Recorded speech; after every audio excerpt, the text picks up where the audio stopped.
Okay, may mudto na usab kanatong tanan Luzon, Visayas, Mindanao. Maayong mudto Philippines, may mudto world, may mudto universe. Ana na punta manghigalan ini atong tulumanon sa kahanginan C-on-A Catechesis on Air.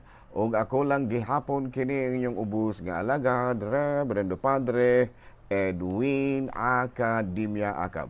Abi no adlaw na usab karon nga unsa man tarong adlaw may higala. Adlaw karon nga Miyerkules no pizza 20 na kini sa bulan sa Mayo. Abi no nagpadayo na may higala no. Grabe na namo diri nga pakumpisalanay. Kay hapit naman ang culmination. Sunod semana na among culmination. So as of now mga tulo na ka mga kapilya ang amo ang napakumpisan na no maganda ubay-ubay sa mga bata kahigala no ubay-ubay sa mga bata nga naka-eskwela sa ato ang kining gitawag natong catechism classes sa Mayo. Hala no may munto na kanatong tanan dili kay manguya may munto na kanatong tanan ang hinaot kita nga anaa kitang tanan sa kapiskay sa Panlawas. Abi no ari na tamang higala sa ato ang CBCP News, Balitang Simbahan ni ining kamuntuhon. Catholic schools press government on delayed voucher funds. Do katubi taong mga subsidy bitaw mga higala alag sa mga private schools. Do murag na ulu-ulahi kuno gamay matud pa sa Catholic Educational Association of the Philippines o SIAP maging amunusab sa ECHE no kining Episcopal Commission on Catholic Education. So muna nga nangawhagan in taon ang mga public schools, especially kining mga Catholic schools baga ipadala na ihatag na in taon ninyo ang subsidy para namo kaya medyo gikinahanglan na nila.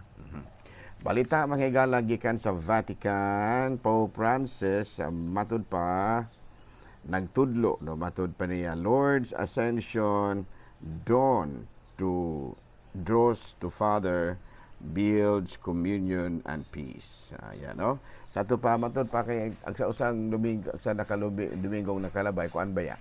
Kanang fiesta baya sa mahimayaong pagsaka. No? Muna ascension ba? Muna nga gitudlo sa talahong Santo Papa nga ang maong panghitabo makadala ka nato ngadto sa Ginoo ug gani makahatag kini kanato og kalinaw ug pakigiusa. Ayan no. So muna muna ato ang mga pagtulunan karon agi og pagbantala sa mga balitang simbahanon.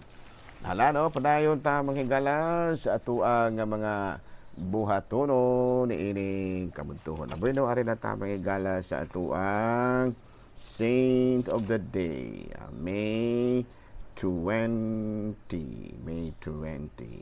Ala no, so padayon ta sa ato ang mga pagpangalagad no, medyo wala taroy Saint of the Day mahigala kay medyo murag na nakalimtan nato nakalimtan nato ang pag-andam no. Well, anyway, ato lang gihapon pangayoon ang pag-ampo sa atong mahal nga birhen no kay karong mga panahona kuan baya kanang panahon sa pamalandong sa kanang Flores de Mayo. So atong pangayoon karon ang pangaba sa atong mahal nga Birhen Maria ngaunta no magbalampuson gyud no. So ato nga imbis nga aduna kitay Saint of the Day ato lang pangayoon ang pangama sa mahal nga Birhen Maria aron nga magbalampuson ang atong Flores de Mayo. Labi na nga nagpadayo na karon ang mga kalihukan sa pagpakumpisal sa mga bata. Hala no. Padayon ta mahigala, bino ari na ta mahigala sa ato ang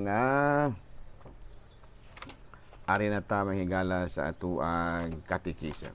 Aboy no ang atong catechism karon, ang atong topic karon is it, no? Is it stated in the Bible that when we pray, we should close our eyes? Doon na bugi mabasa sa Biblia mahigala nga kung mag-ampo kita piyungon gyud nato ang mga mata nato. Well anyway, wala tay mabasa nga kinahanglan gyud nga mag-ampo gani kita piyungon gyud atong mga mata. No o baka kanang mubato yung iduko ang atong mga ulo No, why? Because this is a cultural traditions develop over time. No, sa ato pa na-develop ra kini sa mahigala. Why? Because kini ang usag gyud sa mga hinungdan ngano nga mupiyong ta sa atong mga mata mao nga ma-minimize ang distraction. Kana bang murag dili bitaw-bitaw ta ba madisturbo ba sa atuang pagpamalandong. Anyway, kitang mga Katoliko naapod ta ana, pero usually ang kadaghanan gyud nga maghimo ni anang magkuan bitaw kanang magpiyong sa mga mata o magampo mao gyud ang mga laing pagtulunan, no? Mga laing relihiyon ba. Usually kung atong makita sila nga magampo na nagpiyon gyud na yung mata, no? Kung kita'y patubagon ana, kung pangutanon kita ngano nga nagpiyong takip tikpiyong ba puta usahay. Ang tubag na to ni ana in order to minimize distraction aron maka-focus ta ba. Unya usa kini matud pa kung sa atong pagtulon ang Katoliko, this is a form of worship. No? Kana bitaw this is our way of expressing our prayer. No? Kana bang magpiyong ta ba? Mura bag kinasing-kasing aron pagpailag yun kung unsa ka kinasing-kasing ang ato ang pagampo. Ana, no? Kaysa ato pa, ug sa ato pa na kuan ka ng gilikaya na to nga andunay mga gitawag na to makabalda sa ato ang pagampo. But anyway, dili nato atong tahuron ang maong tradisyon sa mga laing relihiyon, no?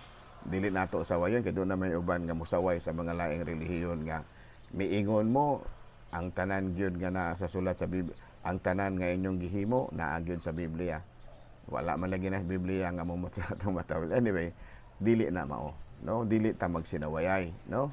Kay ang gihimo sa mga laing relihiyon kabahin sa pagpiyong sa mga mata equivalent na maupod ang atong nagkalain-lain nga mga cultural tradition. For example, kanang ato ang kanang atong mangurusta, no? These are form of worship.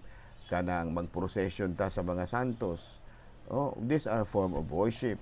Kanang magkuan kita, kanang gitawag nato maghimo kita sa nagkalain-lain natong mga kalihukan, mga sugat, kanang magsaulog tag fiesta, magsaulog taong Pasko, Semana Santa. These are cultural traditions developed through years. And this is a form of worship. So pare-pareho sa gihimo sa mga laing relihiyon nga magkuan sila kana bitang gitawag nato og magpiyong sila kay kun ato yung tanahon sa Biblia wala gyud gitudlo nga kinahanglan gyud tang magpiyong sa atong mga mata, pero atong gihapon ang ginahimo sama sa mga laing relihiyon tungod kay usa kini kapaagi sa ato ang pagampo. O ana, no? So dili lang kita magsinawayay sama nga dili nato sawayon ang mga laing relihiyon nga nagpiyong sila sa ilang mga mata bisag wala dili sa Biblia, wala gitudlo. Mura nga di mohangyo ra pud nila nga ato manggitahod ang ilahang mga gitawag natong cultural tradition sa ilahang pagampo, magngayo ra pud nila nga ila pong tagaan og pagtahod ang atong mga kalihukan. Give and take ra ba? Nguna niya na, no? Well, anyway, kining gitawag nato og cultural tradition or spiritual activities like worship sa Catholicism equivalent ni sa gihimo sa mga laing relihiyon nga magpiyong gyud sila sa ilahang mga mata kung magampo. No, daghang kaayog mga higayon nga sa ato ang pagampo, doon na kita mga pamaagi, no, di ba, no? Panalitan kana magnovena kita. These are cultural tradition kanang develop through time. Pero pareho sa gyapon na although nga dili gyud kita makabasa nga naa ni gisulat sa Biblia nga magnovena gyud ta, but of course this is something to worship. Kuan siya kanang gitawag natong paagi usab kini sa ato ang pagpadayag sa atong dakong pagtahod sa Ginoo. Amen. Amen. So again, sa padayon kita mahigala. So Jesus himself, no, kay si Kristo mismo doon na siya daghan kaayo nga mga gipanghimo nga wala kung ano man na kana bitaw bang mga expression da pud niya sa iyang pagampo. For example, katong magampo siya katong bitaw iyahang kinahanglan katong bitaw iyang gibanhaw si Juan, gibanhaw niya si Lazaro. Doon na siya expression sa pagkamatinud-anon sa iyahang pagampo sa dihang mihangad siya sa langit. So wala po tayo pasabot nga kung magampo kita muhangad gyud ta sa langit. No? magdepende na lagi na kung unsa po atong mga pamaagi sa atong pagpadayag sa atong pagtuo. Ana no kaysa sa ato ug pagkakristohanon dili ta magsinawayay, no? Dili nato sawayon ang mga laing relihiyon sa ilahang mga tradisyon nga gisunod ug ingon man usab kita muhangyo pud ta sa mga laing relihiyon nga dili pud ta nila sawayon sa ato pong mga gihimo sa ato ang pagtuo.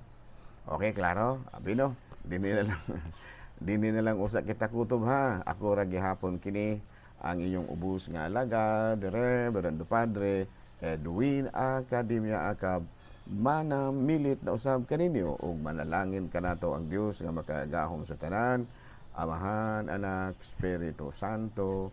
Amen.